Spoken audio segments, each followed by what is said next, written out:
चला नमस्कार विद्यार्थी मित्रांनो. बघा, कंबाईन ग्रुप बी ची मेन्स जवळ आलेली आहे, तसेच ग्रुप सी ची मेन्स पण आहे. आणि या दोन्ही मेन्सला आरटीआय आणि आरटीएस या कायद्यांवर 3 प्रश्न विचारले जातात आणि जे की 6 मार्कासाठी. किती? 3 प्रश्न, कारण एक प्रश्न 2 मार्कासाठी असतो. 3 प्रश्न विचारले जातात. तर आपण काय केलेलं आहे, या दोन्ही कायद्यात मिळून टोटल 61 आर्टिकल आहेत. किती? 61. आणि जर सब आर्टिकल पाहिले तर भरपूर आहेत.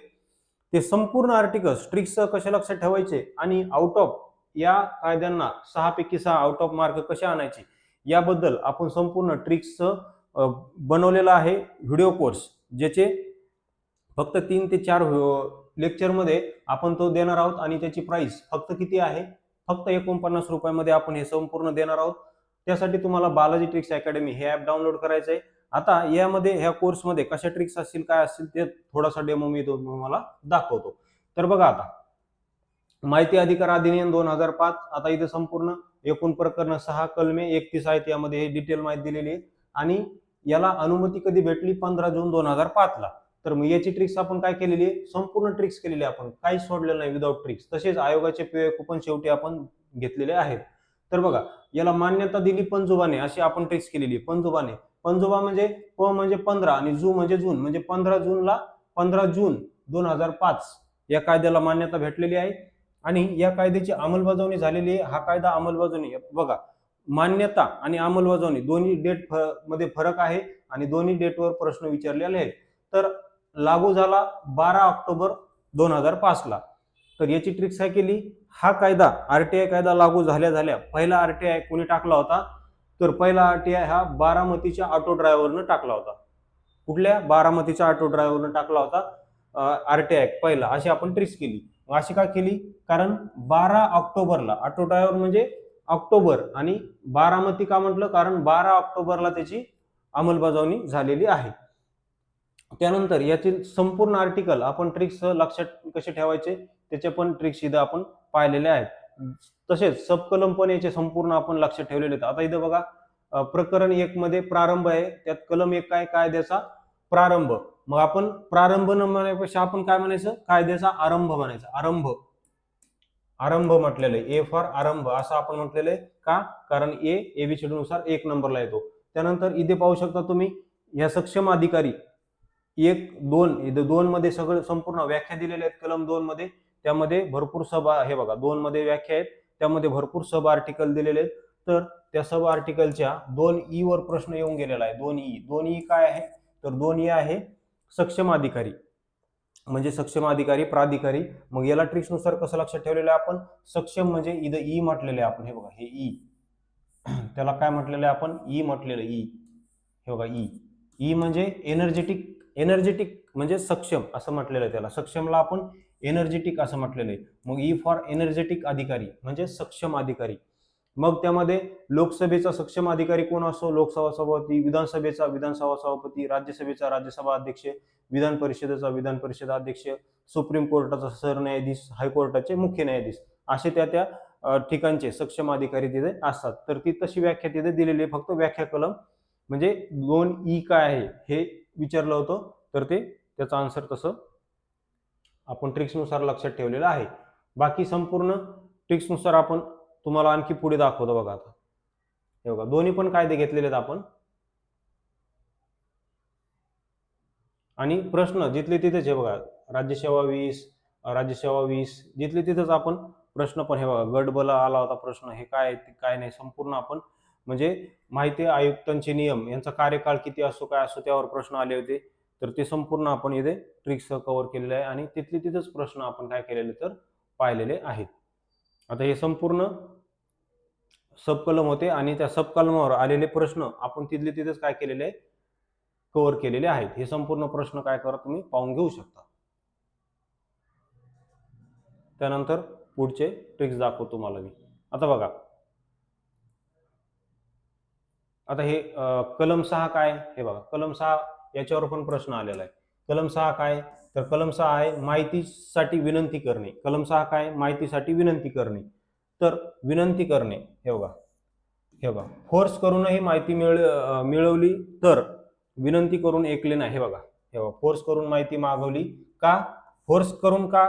कारण विनंती करून तर तो देत नव्हता. मग विनंती करून देत नव्हता म्हणून त्याच्यावर फोर्स केला की तुला माहिती आम्हाला द्यावीच लागेल. फोर्सफुली विनंती करूनही त्याने माहिती दिली नाही म्हणून त्याच्यावर माहितीसाठी आम्ही काय केलं, फोर्स केला. ती तशी ट्रिक्स आहे. कारण याच्यात आर्टिकललाच महत्व आहे, आर्टिकलवरच जास्त विचारले जातात. बघा कलम 7, कलम 7 काय आहे? कलम 7 आहे विनंती अर्ज निकाली काढणे. बघा 6 नुसार विनंती केली होती, मात्र विनंतीला त्यांनी मान दिला नाही म्हणून फोर्स केला. फोर्स का म्हटलं? कारण फोर्स साहेब 6 नंबरला येतो. त्यानंतर कलम 7 काय आहे? विनंती अर्ज निकाली काढणे. कलम 7 आहे. मग याची ट्रिक काय केली की जी फॉर जीमेल किंवा गुगलवर माहितीचा अर्जाचा निकाल पाहता येईल. बघा ज्यावेळेस आपण माहितीसाठी अर्ज करतो त्यावेळेस आपल्याला आपला जीमेल अकाउंट म्हणजे जीमेल नंबर जीमेल ॲड्रेस द्यावा लागतो. कारण जीमेल ॲड्रेसवरच ते काय करतात, आपल्याला माहिती पाठवतात. मग विनंती अर्ज ते निकाली कुठं काढतात? तर आपल्या जीमेल ॲड्रेसवर पाठवतात, म्हणजे तिथं त्याचा निकाल लावतात. मग जीमेल असं का म्हटलं? कारण जीमेलचा जी हा ABCD नुसार 7 नंबरला येतो म्हणून कलम 7 आहे विनंती अर्ज निकाली काढणे, आणि तो कुठे काढला जातो? जीमेलवर. त्यानंतर कलम 8 बघा, कलम 8 काय? माहिती उघड आणि प्रकट करण्यापासून सूट किंवा अपवाद अशी काही माहिती असती जी की उघड केली जात नाही. मग याची ट्रिक काय केली आपण की हुंडा किती घेतला याची माहिती कुणी उघड करत नाही. बघा तुमच्या मित्राचं लग्न झालं असेल, त्यानं भरपूर हुंडा घेतलेला असेल, तर तो कधीच खरं सांगणार नाही की मी इतका हुंडा घेतला आणि तितका हुंडा घेतला. म्हणजे हुंडा घेतात जास्त, मात्र सांगत नाहीत की इतका घेतला तितका घेतला. हुंड्याची माहिती कोणाला देत नाहीत, गुपित ठेवतात. मग हुंडाच का म्हटलं मग इथं मी? त्याचं कारण असं आहे की हुंड्याचा एच हा ABCD नुसार 8 नंबरला येतो. किती? 8 नंबरला. म्हणून कलम 8 आहे माहिती उघड प्रकट करण्यासाठी अपवाद. मग काय कोणता अपवाद आहे की हुंड्याची माहिती कोणी सांगत नाही. त्यानंतर बघा 10 वर प्रश्न आला होता. मागची नुकती जी कंबाईन झाली तिला 10 वर प्रश्न आला होता. बघा 10 वर कलम 10 काय आहे? तर पृथक्करण योग्य सूट देऊन विभाजन करून केलेली माहिती. म्हणजे अशी काही माहिती असते समजा की ज्याच्यातला संपूर्ण भाग तुम्हाला माहिती म्हणून देता येत नाही, तर मग त्याच्यातला काही भाग वगळला जातो आणि राहिलेल्या भागाची माहिती दिली जाते. म्हणजे पृथक्करणीय सूट. आता इथं सूट हा शब्द दिलेला आहे. मग याची ट्रेस काय केली की आपण बघा कलम 10 हे कसं लक्षात ठेवलंय की याची ट्रेस अशी आहे की पृथ्वीराज चव्हाण CM असताना त्यांनी माहिती अधिकार अर्जाच्या फीसमध्ये 10% सूट दिली. बघा आता माहिती जर तुम्हाला मिळवायची असेल, एखादी समजा उदाहरणार्थ 50 रुपये फीस घेतली जाते माहिती मिळवण्यासाठी, तर पृथ्वीराज चव्हाण यांनी त्यासाठी 10% सूट दिली. म्हणजे तुम्हाला 45 रुपयातच माहिती मिळेल. किती? 45. म्हणजे सूट किती टक्के? 10% सूट दिली. अशी ट्रिक्स, ही ट्रिक्स लक्षात ठेवा. म्हणजे कलम तसं आपल्याला ते ट्रिक्सनुसार लक्षात ठेवायचं आहे. त्यानंतर पुढे काय? बघा प्रकरण 3 आहे केंद्रीय माहिती आयोगासंबंधी. म्हणजे केंद्रीय माहिती आयोग 12 ते 14 दरम्यान दिलेला आहे. तर कलम 12 काय आहे? तर कलम 12 आहे केंद्रीय माहिती आयोग स्थापन करणे. मग याची ट्रिक्स आपण काय केलेली आहे की बारामती येथे केंद्रीय माहिती आयोगाची स्थापना केली. केंद्रीय माहिती आयोग. माहिती आयोगच इथं लोकसेवा झाले, हे चुकून इथे माहिती करा. केंद्रीय माहिती आयोग. बारामती येथे केंद्रीय माहिती आयोगाची स्थापना झाली असं आपण समजू. कुठे? बारामती येथे. ओके. मग बारामतीच का म्हटलं? कारण तसं केंद्रीय माहिती आयोग कुठे? दिल्लीत आहे. पण आपण कलम 12 लक्षात ठेवायचा आहे म्हणून आपण म्हटलं की केंद्रीय माहिती आयोग कुठे स्थापन केला? बारामतीमध्ये. ओके. बारामती येथे. किंवा बारामतीहून जे आयोग स्थापन करण्यासाठी जे काही लागत होतं ते बारामतीवरून नेलं, असं पण तुम्ही समजा. मग त्याची रचना काय असते? एक मुख्य आयुक्त असतात आणि मॅक्झिमम 10 माहिती आयुक्त असतात आणि त्यांची नियुक्ती ही राष्ट्रपतीद्वारे केली जाते. आणि शिफारस समिती म्हणजे राष्ट्रपती नियुक्ती करतात, मात्र त्या व्यक्तींची शिफारस कोण करतात? तर त्या शिफारस समितीमध्ये जे काही अध्यक्ष असतात ते PM असतात आणि बाकी हे सदस्य असतात, हे तुम्ही इथे पाहून घेऊ शकता. त्यानंतर राज्य माहिती आयोगाचं कलम 15 आहे आणि त्याला कसं लक्षात ठेवलंय आपण पहा. हे बघा कलम 15 कसं लक्षात ठेवलंय? जसं केंद्रीय माहिती आयोगाची स्थापना आपण बारामतीला केली, तसं राज्य माहिती आयोगाची स्थापना आपण पंढरपूरला झाली असं आपण म्हणू. कुठे? पंढरपूरला. बघा आपल्या नजरेत केंद्रीय माहिती आयोग कुठे? बारामतीला. आणि आपल्या नजरेत राज्य माहिती आयोग कुठे? तर पंढरपूरला आहे. अशी ट्रिक्स लक्षात ठेवा. मग पंढरपूर का म्हटलं? कारण 15 पंढरपूर, 15 पंढरपूर, 15 पंढरपूर, अशी ती ट्रिक्स आहे. मग यांची नियुक्ती राज्यपाल करतात आणि रचना सारखीच असते, एक मुख्य आयुक्त, 10 मॅक्झिमम इतर आयुक्त. आणि केंद्रीय माहिती आयुक्ताची कोण करतं नियुक्ती? राष्ट्रपती. आणि राज्य माहिती आयुक्तांची कोण करतं? तर राज्यपाल करतात. तर अशा प्रकारे तुम्ही ते लक्षात ठेवू शकता. त्यानंतर बघा 18 कलम काय? आयोगाचा अधिकार, म्हणजे हे जे माहिती आयोग आहेत केंद्रीय आणि राज्य त्यांचे अधिकार.